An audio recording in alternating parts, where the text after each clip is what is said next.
मी doctor Qadri, मी कादरी हॉस्पिटलमध्ये consultant orthopaedic surgeon आहे. आमच्या कादरी हॉस्पिटलमध्ये सर्व प्रकारचे ऑर्थोपेडिक ऑपरेशन होतात. आमदार प्रणिती शिंदे यांच्या प्रयत्नातून खासदारांचा स्थानिक विकास योजनेअंतर्गत खासदार इम्रान प्रतापगडी यांच्या निधीतून प्रभाग क्रमांक 13 बापूजीनगर येथे मल्टी टेलर शॉप ते सार्वजनिक शौचालय पर्यंतच्या रस्ता कामासाठी 8.45 लाख रुपये मंजूर करण्यात आले. या रस्ता कामाचं भूमिपूजन आमदार प्रणिती शिंदे यांच्या हस्ते करण्यात आलं. यावेळी काँग्रेसचे प्रदेश चिटणीस नरसिंह सादे, मध्य युवक काँग्रेस अध्यक्ष वाहिद विजापुरे, अशोक सायबोलू, अंजप्पा पल्लोलू, सलीम शेख, सचिन सरवदे, नागेश म्हेत्रे, जॉकी काणीपागुल, रवी अवलेलू, शब्बीर फुलमांबडी, गुल्लू करणकोट, रामाबाई तिपन्ना, बाणू हिरोली, अरुण सज्जन यांच्यासह प्रभागातील नागरिक मोठ्या संख्येनं उपस्थित होते. सलीम शेख जी, सचिन सरवदे जी, नागेश म्हेत्रे जी, जॉकी काणीपागुल जी, रवी अवलेलू जी, शब्बीर फुलमांबडी जी, गुल्लू करणकोट जी, रामाबाई जी, बाणू हिरोली जी, अरुण सज्जन जी उपस्थित. छान बोलला तुम्ही. चांगलं त्यांना घेऊन काम करून आणि या ठिकाणी उपस्थित माझ्या सर्व आता चेल्लेलू विद्या, सर्व मातांनो आणि सर्व भगिनींनो, सगळ्यांना प्रथमतः नवीन वर्षाच्या शुभेच्छा देते. हे वर्ष तुम्हाला सुखाचं आणि समृद्धीचं जावं अशी मी ईश्वरचरणी प्रार्थना करते.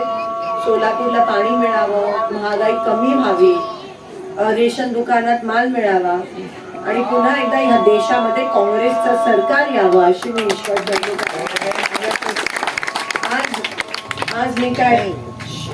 आज मी काय मत मागायला आली नाहीये.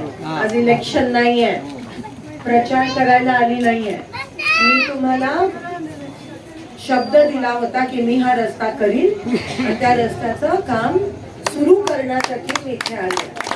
पण सगळ्यांनीच विषय काढला इलेक्शनचा, म्हणून सांगते की 3 महिन्यानंतर 4 महिन्यानंतर जेव्हा केव्हा इलेक्शन लागतील तेव्हा हाताला विसरू नका.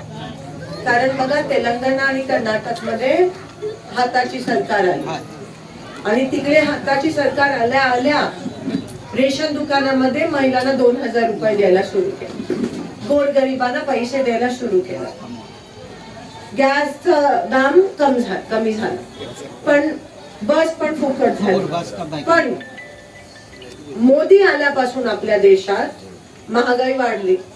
300 रुपयाचं सिलेंडर 1500 रुपये झालं. रेशन दुकानात माल मिळत होता.